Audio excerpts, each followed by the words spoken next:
is also going to be very... Okay. Welcome. We are here for a discussion of one of the premier role-playing settings of all time, and since also a card game setting, computer game setting, board game setting, namely the World of Darkness, created by White Wolf over 25 years ago. And we have here four professionals of the World of Darkness, starting there with the guest of honor, game designer, author Monica Valentinelli. Hello.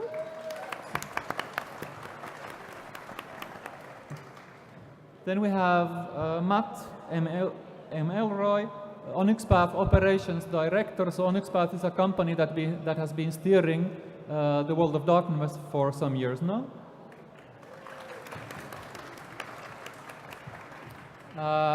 Then Martin Eriksson, the lead storyteller, which is to say the main creative designer, I guess, of White Wolf. And then we have the author, game designer, Johanna Pettersson, most recently of the Dinah Jones nominated Vampire LARP End of the Line, as well as the LARP Enlightenment in Blood, the pervasive LARP that was played on the streets of Berlin a few months ago.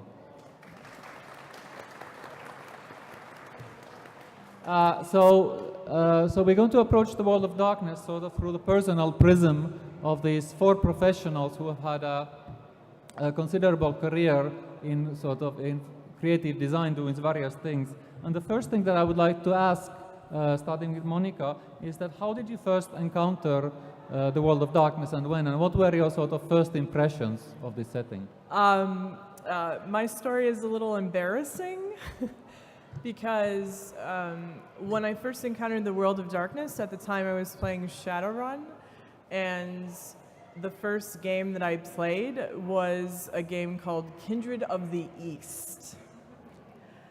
That was my first experience, yes. I got into a fight with a goddess, like you do, and I had to run away screaming. I seem to remember running through a lot of water and eventually going into torpor very quickly. But then... The dice are not Monica's friend. No, the dice are not my friend. I'm notoriously bad at role-playing. In terms of rolling dice, I tend to botch a lot, especially when playing vampire. But then I transitioned out of that primarily because of the fiction. So I really enjoyed the stories that were coming out of Vampire the Masquerade. And as prior to that, I was a big vampire fan anyway. Bram Stoker was one of the first classical vampire novels that I fell in love with as a child. So my fandom kind of continued through the fiction. And then eventually, when Matt and I started playing together, I fell in love with it all over again. His middle name is Subplot, and Masquerade is very good for that, and I really liked the depth of the storytelling and also the different types of vampires. So it fit a lot of my interests, both narratively, but also the cool factor, because I was a goth when I first started playing, and I'm still a goth, even though I have lavender color hair. And it very much speaks to me on multiple levels. What about you, Matt? I was working at Borders bookstore at the time when Vampire was released, and I fell in love with it immediately, and I started a group with some of the other booksellers I worked with. And I started a LARP right away, and for years I ran Vampire and Wraith as a mixed LARP group. And I got into the gaming industry by running a website called Flames Rising, which reviewed books and interviewed game designers, and I met Justin Achille through that. And I had pitched a few ideas to White Wolf when they had an open call for freelancers. I did a lot of playtesting for the Mind's Eye Theater, and the first 4 projects that White Wolf hired me for never came out. So then when Onyx Path started, I immediately started developing books for them.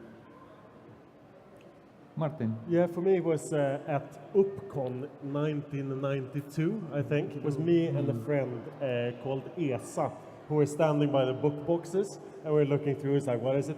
And we both encountered each other, and we both held the same book, and we both held the vampire main book. And we're like, no, we can't buy this, both of us. So I ended up buying instead. So you want to be a rock and roll star, the rock and roll playing game, instead of Vampire the Masquerade. That was my very first encounter. But then next year, I ran Vampire the Masquerade and Cult crossover, meaning I played in an early version of the vampire adventure for Cult, which is called Fallen Angels. But I used it with the Vampire the Masquerade setting. So that was my initial experience with Vampire is Vampire plus Cenobites, basically. So it's a very Clive Barker-esque thing. And then I proceeded from there to go into live action. Yeah. Dreamed about it for a few years, and then I rewrote the Mindsight Theater system and ran a big, like what would be maybe today a game that Johanna maybe would like. It was 50 mortals and 10 vampires, and the plot was they were going to select the next generation of Swedish vampires. Very cool. So that was that's the beginning of that. What about you, Johanna? Well, in 1995 on Finnish television, there was a documentary movie about vampire LARP, specifically the Finnish vampire LARP scene at that time. The movie was called Vampyrit, Vampires, and it's widely known in the scene as being incredibly embarrassing, like a total hit job on the whole LARP thing. However, when I saw that movie, I was 15 years old. I saw it on television, and I immediately thought, this is the coolest thing I have ever seen in my entire life. And what's more, I recognized some of the people in the documentary because they were in the same Star Trek fan club as I was. So, and they were also somewhat older than me, like adults. So I went up to them. So which means they were like 19 or even 20. Incredibly old. And I went up to them at the next, we had this, where we watched the Star Trek episodes somebody had smuggled from America. And I went up to those guys and said, you do this vampire thing, I want in.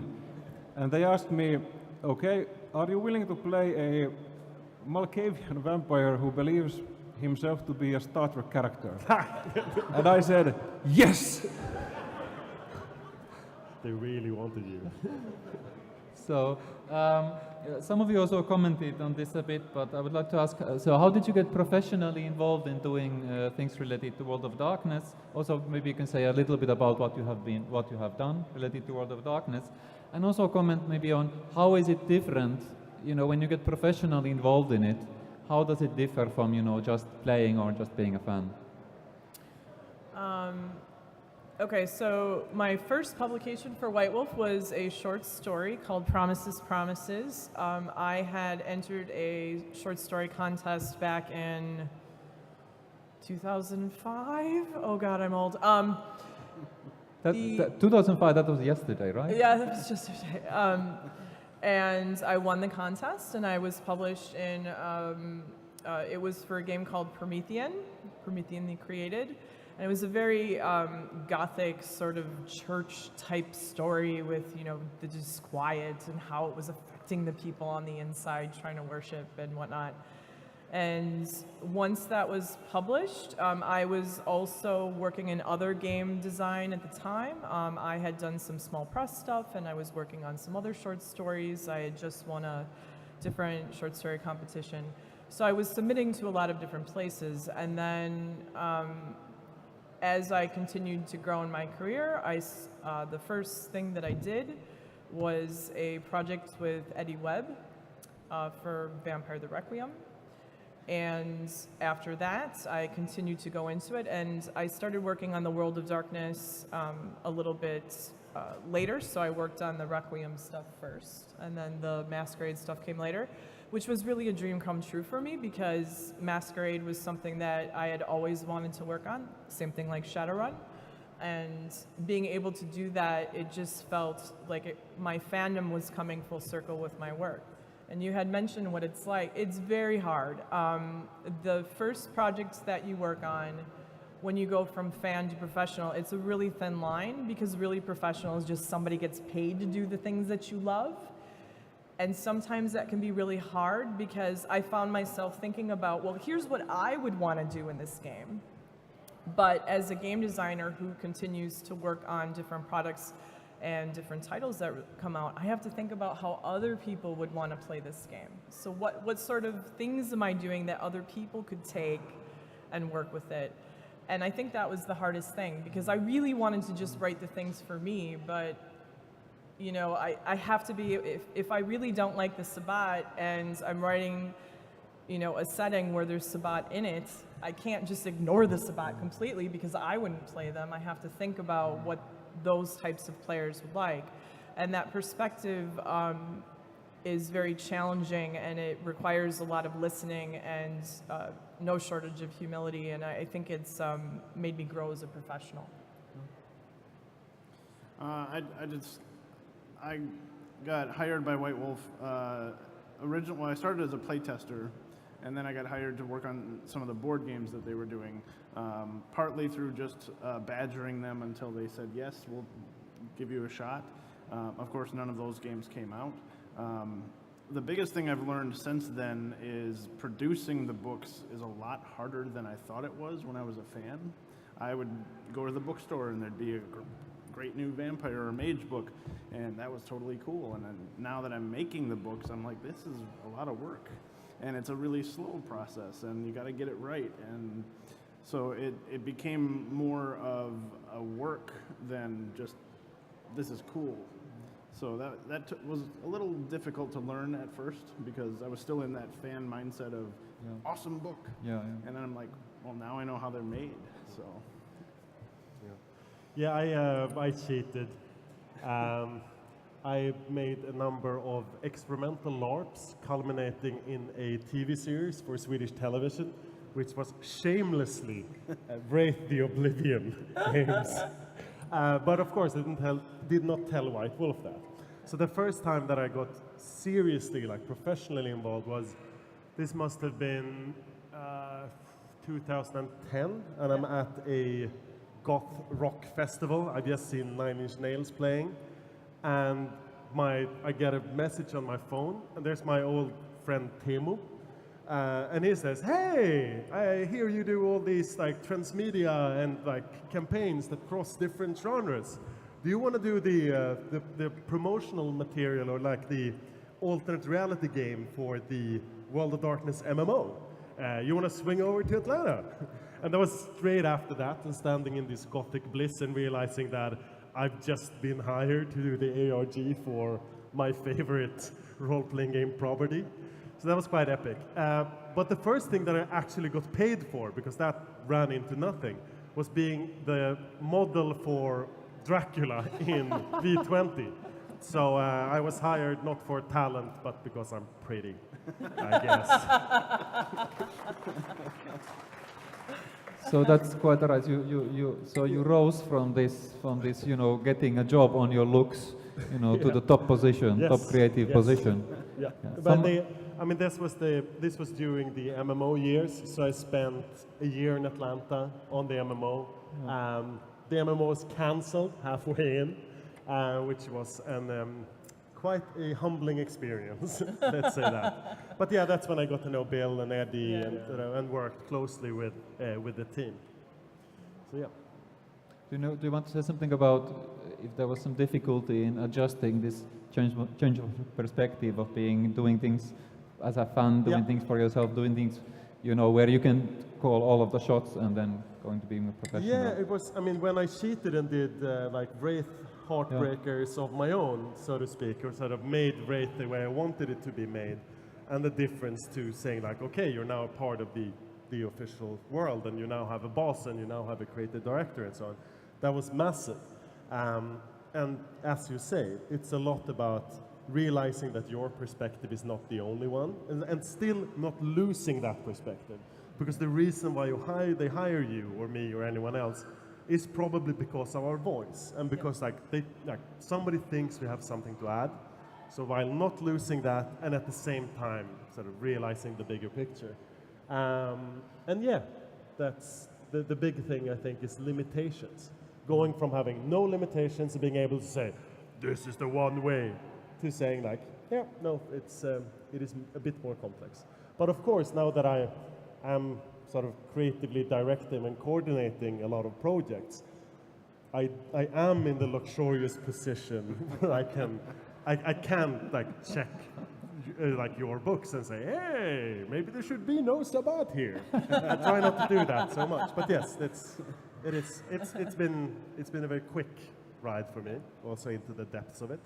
So it's like loads of games work and LARP work and TV work and media work in VOD adjacent fields, and then straight into the middle, and that's quite, yeah, it makes your head spin quite a bit. So I used to run a lot of Vampire the Masquerade like tabletop games, and did LARP too when I was some teenager. But I had a long break, something like 10 years, even longer, that I didn't really do anything with it at all.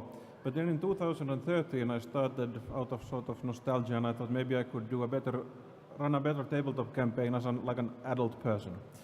And that turned out to be true. And it was a very lucky thing that I started to do that just with my friends, because then I was talking with Bjarke Pedersen from Participation Design Agency, which is a Nordic LARP company, and he asked me like, do you have any LARP ideas for Vampire? And I thought, well, it happens that I have been thinking about this because of the tabletop game for 2 years now. So yes, I do have ideas. And then when Bjarke told me that about some very initial plans for End of the Line, and that these plans were going to be discussed at Martin's apartment in Stockholm, I decided that now is the moment to take a little bit of initiative. So I bought myself a plane ticket and arrived at Martin's apartment, at his sofa even, where I slept. And that's where it started. I found that sort of the way it works, because I did a lot of vampire stuff just for like friends, did LARP, tabletop, and my approach to all of those things was like I like to do my own thing. So if we decide suddenly that all the Bruja love butterflies and all the Toreador are like furries for some reason, like let's do it. And with End of the Line, with Enlightenment in Blood, I've become aware of this larger ecosystem that needs to be respected. While, and this is something that was mentioned before here by Martin, while still retaining some kind of an original vision. And that is but I've also come to really see the value in the larger ecosystem, because you can do so many things because people already know these things, so you don't have to explain them because people know them. It creates kind of a content accelerator that's very interesting to do when you're a LARP designer, as I am. So you've all been involved in really various kinds of creative endeavors, different things, especially related to games. So I'd like to ask, what do you find distinctive about World of Darkness, and what things about World of Darkness or your experience in World of Darkness you've been able to use in your own work? How has it influenced your work on other things? I think one of the things that's very distinctive about the World of Darkness is the legacy. When you work on something that has a long history, as World of Darkness does, there are many different expectations and different personal investments that fans have from the person that played it in 1991 and maybe played it for a couple of years and never played the game again, versus the person who only played the video game Bloodlines or read the books. I mean, there's all these different entry points. And I feel that because there's so many different expectations, its legacy is really the fact that many of those expectations are about the lore. That World of Darkness is one of the, in my opinion, is one of the most setting-intensive properties out there, especially for Vampire. There is nothing like it for me, in the sense that, you know, there's so much depth, and when I was joking about his subplots in the game, that's the setting's ability to be able to hook you in and allow you to ask more questions as a creative person, but also as the person reading it. there is no shortage to the sense of wonder. And that is what I have tried to translate into my own work. I have learned a lot about providing Easter eggs for fans in all of the work that I've done for White Wolf, and I try to do that in my own work all the time. Because the readers that are coming to me for my work have experiences with all of these different settings, so why not reward them by taking them a little bit deeper if they can find that. It's also taught me that not everybody's going to like the things that I do, or it's not going to be their style, and that is not a comment on what I bring to the table, but that's their personal preference. And that's because there's so much diversity of setting in the World of Darkness as well. Some people really don't like Malkavians, other people really do. So I try to think about that. And then lastly, of course, in my own work, it's really helped my world building.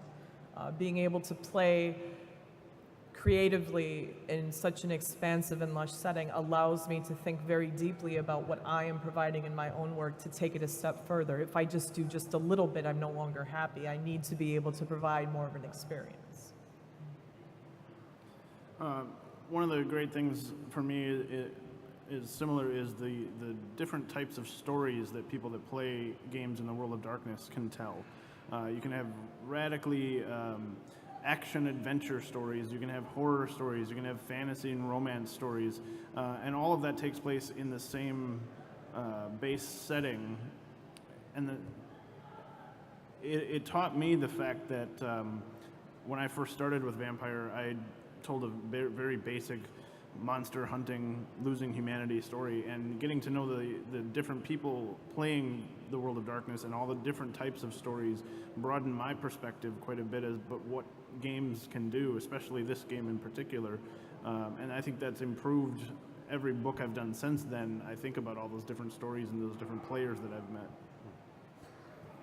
Yeah, it's often easy to forget that World of Darkness was there first. In a world where urban fantasy is like a thing, that there are multiple different universes and so on. To me, this was like, they made it first, and no one since have even gotten close in like creating that unified theory of the supernatural, where, as you say, many styles can exist. But also, I've seen so many things as rip off the World of Darkness left and right, all throughout the late 90s, all of the 2000s. And continuously I've just waited for like, when will actually World of Darkness get the credit it's due? Because it is that rare thing that I think only has happened with the Cthulhu mythos and a couple of other things, which is a co-creation of a number of authors that get their best minds together and create something that is open and big enough for all of their stories to live in it. And that is rare in these days. And when it's then ripped off and presented as like a single author's idea to combine all these things, and I go, no, that's not fair. It's not fair to the people who have built it and created it and so on. And specifically, the flavor element is like, it is a fantastic story with all the possibilities for metaphors about the human condition and so on that the Gothic monsters provide, plus it's set in our world. It taught me so much about like current politics, about the different philosophies globally and so on. And that trait is something that none of these imitators have been able to capture properly. So that simultaneously being a sense of wonder, escapist game, at the same time highly realistic and non-escapist. I think that duality, that is what World of Darkness is to me. Can you comment on, have you used this sort of in your other? Yeah, I mean, that's So most, what kind of- I think almost everything except for fantasy have been derivative of World of Darkness. Okay, our Smolgica is probably the fantasy game I played the most, and that is also like tangential World of Darkness. So it's like every time that I've written a story, usually takes place in the real world, but there is a magical element, or there is a secret society through the ages, and so on. And all of those things are just cribbed from World of Darkness. I freely admit that. It's like, yeah, it's hard for me to like to specify some work that hasn't been. Yeah, okay, my work with other franchises like Monitor Celestra, working with like Battlestar Galactica, sci-fi things, but all of the rest have really been either Michael Moorcock or World of Darkness inspired at Yeah, the core of it. So. Yeah, you know, when I so this this perspective, you know, so when I saw you know Eyes Wide Shut, I thought this is the perfect vampire movie. Yeah, same thing. It's like that's how we consume media after we've encountered World of Darkness. Forever are our goggles like that. It's like, woo, look at that. And we can identify characters in the TV show by clan and so on. That's like, it's, that's just how we do it. Yeah, the funny anecdote, we were just watching the originals. Yeah. And the originals, Matt turns to me in the middle of the show we were watching. He goes, you know, Elijah is a Ventrue with willpower 10 and humanity 2. And my mind was just blown. Yep. Johanna. That's how it is. So I ran my first tabletop game of Vampire the Masquerade when I was 16 years old, and I think it went okay. And there's a lesson in that, because I was not like a great genius of role-playing when I was 16 years old, which is that, at least for me, Vampire the Masquerade is a very easy game to get into. It has some very basic actions that you can start doing when you run a game. So, you are a bunch of neonates, a couple of Toriador, a couple of Bruja, you go to a bar. It's night, you go to a bar. What are you doing at the bar? You're hunting for blood, because that's what vampires do. Very simple so far. And at the bar there's a couple of other vampires from clans who hate you. And they start smack talking. That's the scenario starts to roll from there. I think that's a very kind of that's a very, very easy start that leads to social gaming, social scenarios that's more or less built into the game. And I like that kind of simplicity. And I've tried to make, when I make a LARP, I try to make it a LARP. I made a lot of LARPs outside the World of Darkness, but I've tried to keep that same kind of like simplicity of approach, that you know what you're supposed to be doing in there immediately when you go. Like, it's not complicated to engage with the fiction, because that also acts like an accelerant when people are not confused, when they have simple, straightforward ideas of what they're doing in this game. So it's been mentioned a lot of. So it's been mentioned how wonderful the World of Darkness is and how big an effect it has had on you. So I would like to, maybe if you could discuss some of the things that you see as limitations or weaknesses or problems of the World of Darkness settings, and how you have improved them, or how you would like to improve them, or you know, repair them. Do we have to say this in front of Martin? Of course. No. No, yeah, you know, in front of Martin and witnesses gathered hereby. Okay, that's really scary.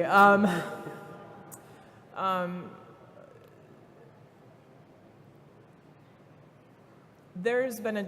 Okay, so. We also I don't can have go to first. start. I can go Martin first. can go first, Yeah, so I you can know, go then first. this will, you know, Why ease the don't troubled you waters. go first, so then Yeah, I have of course, blackmail. Yeah. That'll be good. Okay.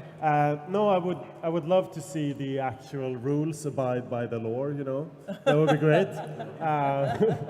It's like, it would be great that if the GM tips and the setting information actually jibes with what's in the rule system perfectly. Sure. That is something that has been pissing me off quite a bit, because it comes from like facts of production of those like early books. They had, what was it, 9 months to write the first Vampire the Masquerade book. It was never play tested.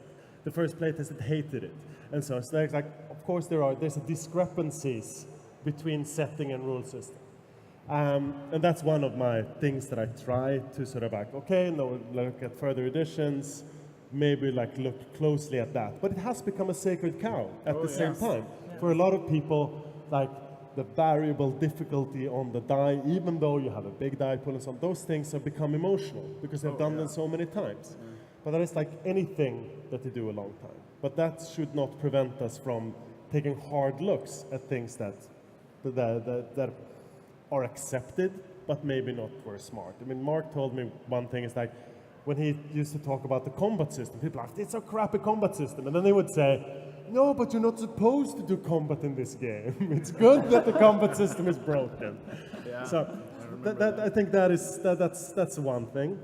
And then it's like, of course, like when you try to do, for me, and I'm going to talk to this about this a lot in my next talk, it's like when you try to do, say, a TV series or a computer game from this vast multiplicity of different play styles, that is very, very hard. Sometimes it's like, it's like dear World of Darkness. You can do everything, but now you can only do one thing. What would that be? And I think that is the absolutely hardest thing. It's like when you go to other linear formats and you need to start to make choices. And there is like some of the absolutely gonzo craziness. I must admit, I know that you love a lot of the gonzo craziness and so on. I've had some hard times with the laser saber-tooth tiger things and so on. I've had a little... The gangrel bear. Yeah, I mean, I like, personally, I enjoy my World of Darkness played with quite a straight face. So there are some things there that I see that they're funny and so on, and they have their place, but they're not necessarily the things that make my heart beat faster. And to say like a last thing, it's great that it's set in the real world. It's fantastic that it takes in all these different cultures and so on, but it has primarily been written by, I'm sorry, but like American dudes. I mean, that is changing gradually and so on. And it's like, so not always have these different historical periods or geographical locations been accurately portrayed. But that it changes continuously. So there you go. You can I now have a rebuttal. One of the things that's been very challenging about working on World of Darkness in general is the accessibility of materials has increased along with the expectations. Because when Vampire the Masquerade first came out 25 years ago, I know that you're not going to believe this, but this thing called Facebook didn't exist. I know, shocking. Twitter wasn't around. But also all of the Wikipedia materials and the accessibility to the research and the ability to immerse yourself in the culture. And unfortunately, when you didn't have those things, where did you go? You went to the library, or you tried to find somebody that knew something somewhat about that culture so you could meet deadline. And those limitations establish a lot of the problematic materials early on. And as you say, once they get published, some people take that as, well, you published this game in 1996 and it can't be changed ever. And we're like, well, of course it needs to be changed. And sometimes making those corrections is very difficult because those are things that I myself, and I know Matt has as well, we have been actively working on to get those perspectives and to also sometimes use open development and throw things out for the fans. And I'll give you an example. We wanted diversity in Dread Names Red List, but we were a little concerned because there were some cultures that we wanted to represent for the fans. One of them was Brazil. And we have a Brazilian character in Dread Names Red List that we used. We put up a draft, and I got some things wrong. Okay, I got the naming conventions wrong as the writer, and as we went through different things, some of the details weren't right, and I wanted to use candomblé. And I was corrected, and it was great because I had instant access to Brazilian fans that could then go through all of those comments and make those corrections. 10 years ago, that didn't exist. No. Yeah, I mean, I think it's perfectly natural that there were flaws of this kind early on. I think it's like there's no blame on anybody, and that's just the way things pan out. And also, it's like it's not the end of the world. Absolutely not. It's like it's a fantastically big deal. But now, as you say, when you're working on these newer books, this one being named, it's like you do your research, and it's like that is happening. Yes. So that is something that is like actively happening now, and it's getting fantastically much better. If you look at like in Lord of the Clans and so on, these things are much more accurate, much more useful. And so I think it's moving in a very excellent direction. Who wants to go next? One of the challenges we've touched on a few times is vampires being consumed in a lot of different mediums. Video games, comic books, fiction, role-playing games, and new projects that are on the way. And some depending on the entry point from the fan base, they're going to expect vampire to be a certain thing. And when someone watched Kindred the Embrace, they're going to think vampire is that. But someone played Bloodlines, they're going to think vampire is that. So getting the fans to understand that vampire can be told a lot of different ways, and you can experience the property in a lot of different methods, is a good thing.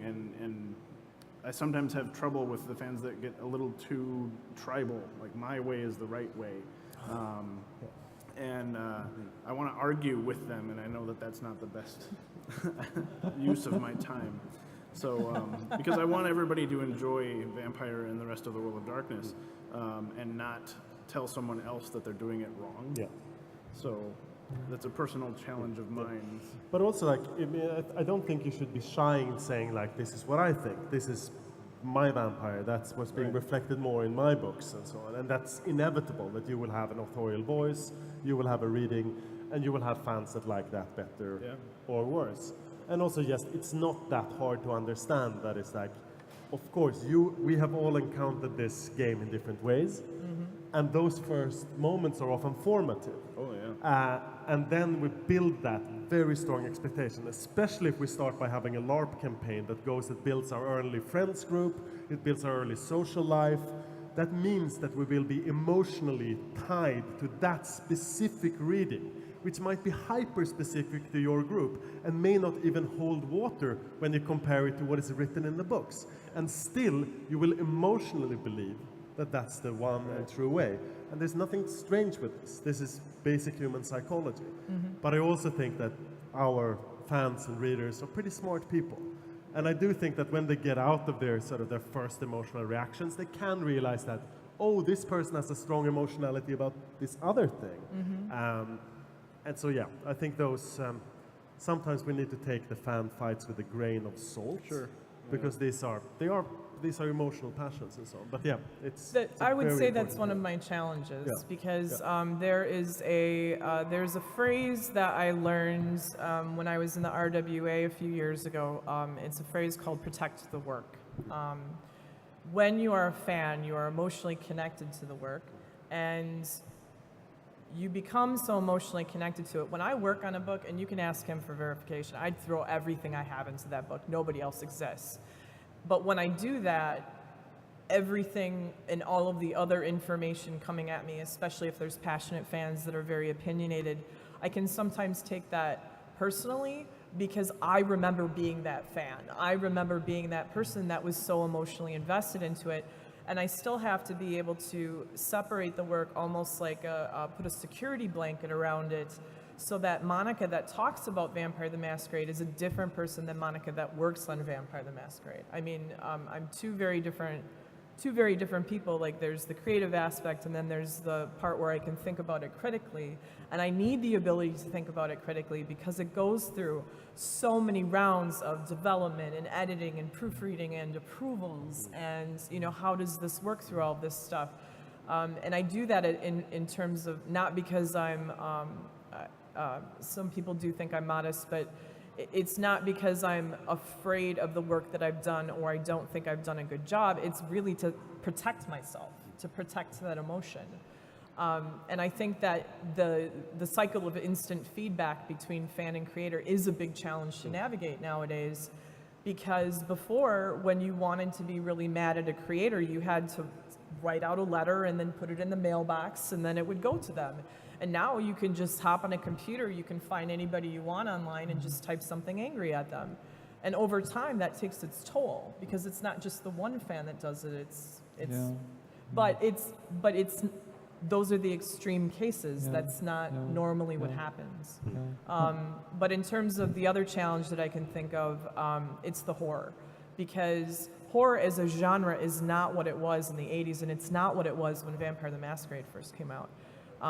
Americans now, especially with a lot of the things that I've been dealing with, they like to know up front what's going to be in the book. They want to know what to expect. They want to feel that they are fully prepared to get into these situations, because there's been a lot of negativity or negative experiences associated with horror gaming.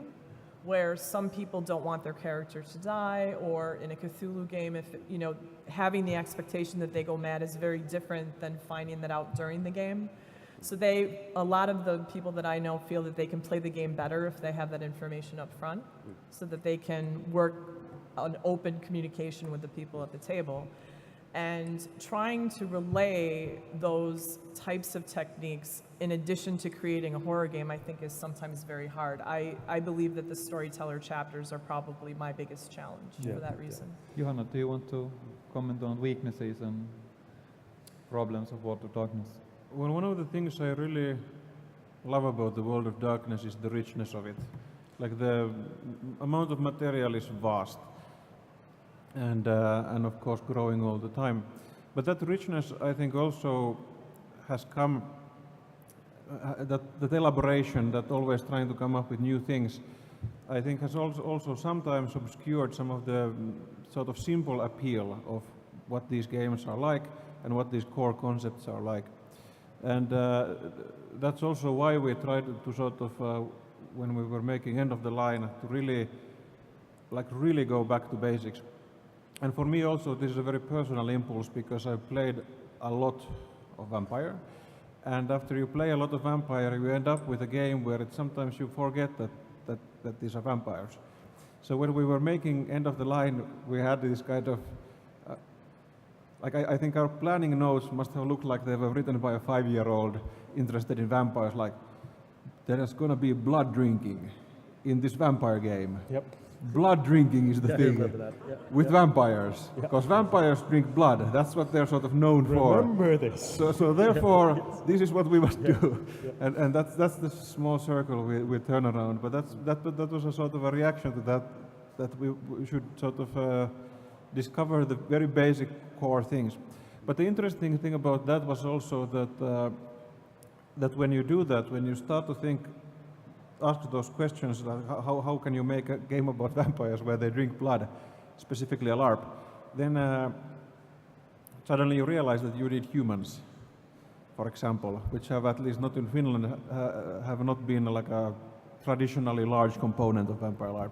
So that immediately changes a lot of the design specifications of what you're trying to do. So then, as the last thing, because we are running out of time, I would like to ask you to sort of briefly tell what you're working on now, either right now, or what is your sort of your next project related to the World of Darkness that people can look forward to. Go first. For the World of Darkness, I am working on a book called World of Darkness Ghost Hunters.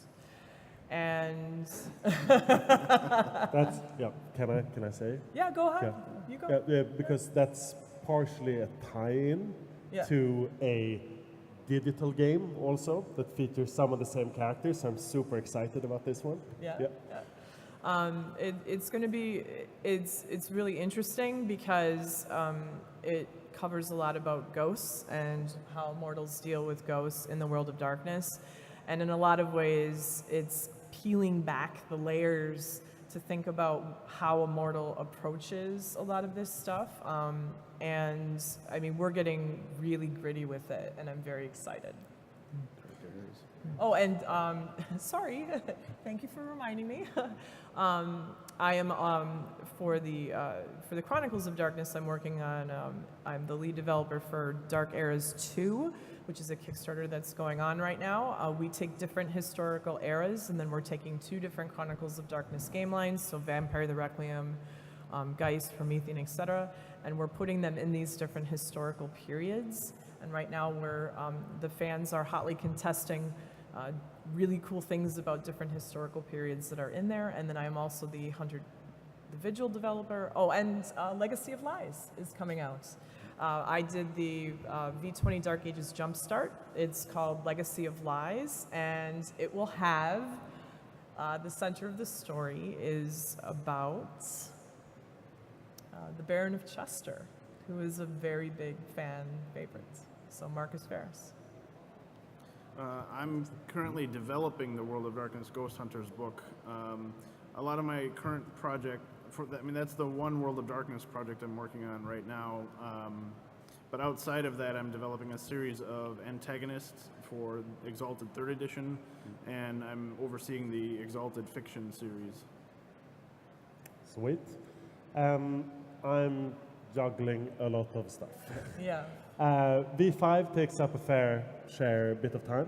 Maybe you should tell the audience what is V5, Martin. Yes, it is the 5th edition of Vampire the Masquerade, which is set to come out at Gen Con next year. So yeah, that takes quite a bit of time, and we're working with Kenneth Haidt, who is the lead developer for the. It's not his first time on the World Darkness Rodeo, but it's the first time that he takes charge and tries to solve all those nagging rules, problems, and things that we talked about here. So I'm super excited about that. That takes a fair bit of time. This Werewolf the Apocalypse, the computer game. I'm doing story consulting for that, art direction and art design a little bit. I think we finally nailed a nasty and more naturalistic Krynos look for the game, and so on. So when will you rage is a question that is on my mind a lot. It will be set in Northwest America, around the construction of oil pipelines and other things. It is to say that it's topical and modern is not a statement. So yeah, that takes up some time as well. And then there are about X number of other computer games projects that I'm also juggling.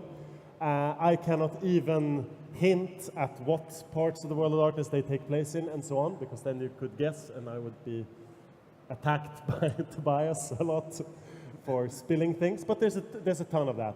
Smaller, bigger. And I am slated to, in late September, switch over to Werewolf the Apocalypse, the next edition, and start working with that, and start manning up the crew for that, and like finding the right people to approach those subjects, which will be fantastically interesting, because it's a very diverse game, which goes very deep into very specific cultures, so it's going to be super exciting to find the right people to do that. Yeah, that's a little bit of what I'm doing. Plus holding lectures and running around and, yeah, researching vampires in literary history and such. Yeah. Johanna. So we announced our next LARP project actually today. It's called Parliament of Shadows. You can find out more at parliamentofshadows.com. And it's created by Maria Pettersson, Bjarke Pedersen, and myself. And our sort of teaser line is that vampire politics like you have never seen them before. So it's gonna be vampire politics played in November in Brussels, the very heart of the European project. It's going to be set in... So it's going to be played in the parliament at night. Is that true? I heard this. Well, that is the heart of the European project. Yep, European Parliament at night. I have one other... With the involvement of actual European members of parliament. We hope, but We hope. It's not confirmed yet. I have one other short announcement.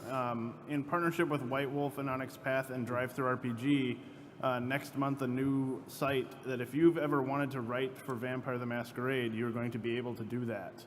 We're launching a new website called the Storyteller's Vault, which is very much like DM's Guild for Dungeons & Dragons. You will be able to create your own adventures and clans and setting books and publish them on the Storyteller's Vault and sell them to other fans around the world. Yeah, and this initiative, which is done together with Drive-Thru RPG and so on, partially solves one of the nagging problems that we have here about some people fell in love with first edition, other people fell in love with revised, and so on. So what we will do is that all of the graphical assets for all of the different editions will be there. So you will be able to define this. I want to write a second edition book. So I will have that frame and I will have illustrations. There will be a wide variety of graphical assets to use and publish them and get 50% of the profits in your own pocket. That is the goal. So keeping all of the old editions alive. So if you like the Gonzo crazy stuff, that will still be alive.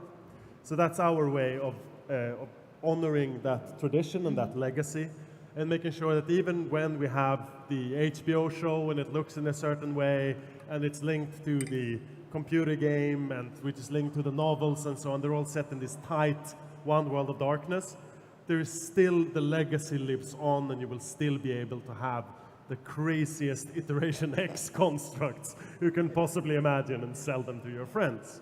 So yes, Storyteller's Vault, fantastically excited to have that down at the Vir, and you guys are cooperating wonderfully on that. And if you want to hear more about what's in line for the World of Darkness, then immediately after this there is a presentation by Martin called 50 Shades of Darkness. It's my worst speech title ever, I'm sorry. But it's about different styles of playing World of Darkness. So you should follow. You can follow me and Martin to the room where it's held. But I would like to thank all of our professional World of Darkness panelists. Thank you, and the audience. Thank you.